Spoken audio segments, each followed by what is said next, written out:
Are you guys struggling to get good prints with PETG? Well, I'm going to show you guys how to dial in your settings, and also don't forget, link for Jinos, PETG, and all other filaments are in the description. Stay tuned.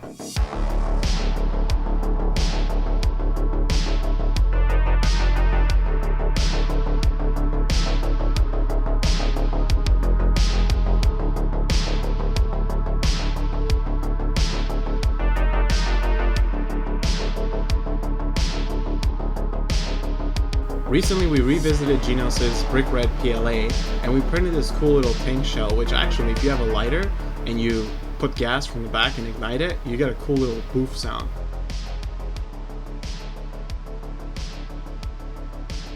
Here you can see one of the faceplates that I designed for GTR Sim, which will be available to all you guys.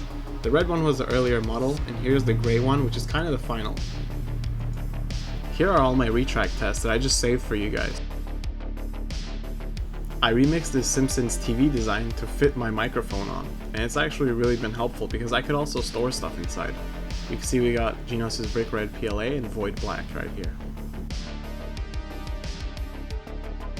As always with any filament, I try to print the lowest temperature possible just so I can get the best looking. A cool little benchmark test for me is printing out this carabiner hook. It's really difficult to print the little clip part, but you could assemble it together very quick, and it's actually a very strong design, this current one. Again, links for everything will be in the description below. We're pretty much just waiting on the sequential shifter now, and I'm going to be making a cool little short with everything that I've designed for GTR Sim. Also, speaking of designs, we've released our first set of merch, and it's going to be keycaps for Cherry MX keys. Here I'm going to show you guys one of the properties of PETG and how it's so stretchy compared to PLA. PLA would easily crack after doing this 2 or 3 times, but PETG is really holding on in there, and I didn't notice any cracks until I pulled it apart completely.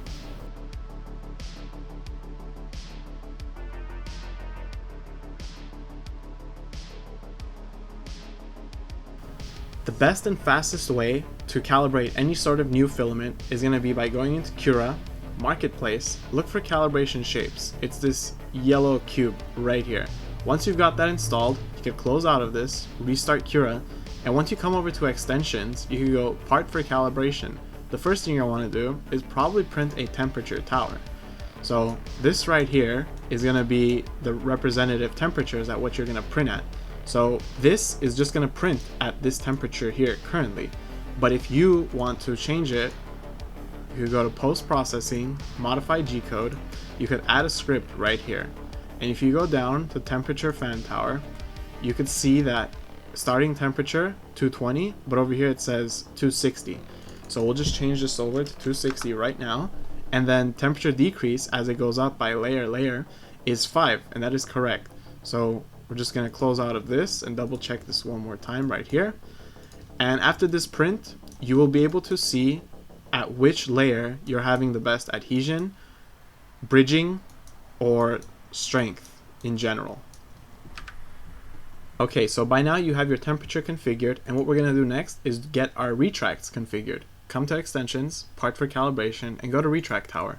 Now once you're here, don't forget, go to extensions again, post-processing, modify G-code. Get rid of the old one if it's still there from the temperatures. Come here and press retract tower. Now it's going to be changing speeds at every layer, but we want to change the distance every layer. So if your normal distance is 6 for other filaments, try doing maybe a millimeter lower, or if you're on direct drive, try going about, I don't know, 20% lower. And we're going to be going with 0.5 increments for normal Ender 3 Bowden setups. This is just an example. And this will tell you, you'll start at something maybe a lot of stringing, less stringing, and then this will be somewhat, and then this will be too much retraction. So then you'll take a number that's in between these, unless if you have a layer that's pretty much perfect. And then you could get rid of that, come back to extensions, part for calibration. Now remember, this is after you do the retract tower. This is just a normal retract test. We're going to have to come back to G-code, get rid of that modified one, and print this normal with your new travel numbers. I have a direct drive, so it doesn't really apply to it, but I'm just letting everybody out there, the majority, know. I'm currently trying to refresh my YouTube and also remodel my room for Twitch streams, so stay tuned for that, and I'll see you guys next time. I hope this helped. Remember, links for filament and everything else will be in the description below.